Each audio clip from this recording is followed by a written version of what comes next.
ku baro luqadda Ingiriiska si fudud. My family qoyskayga.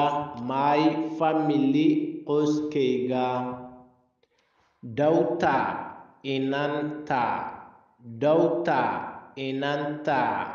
Daughter inanta. Baby cunug. Baby cunug.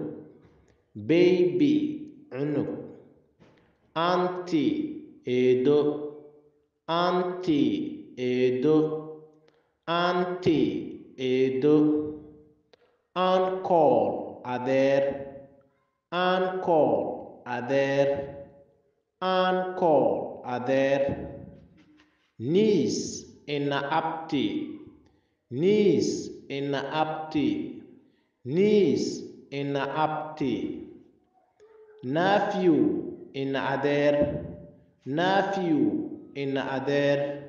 Nephew ina adeer. Cousin adeer.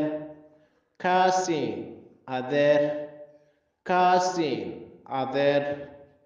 Mami hooyo. Mami hooyo.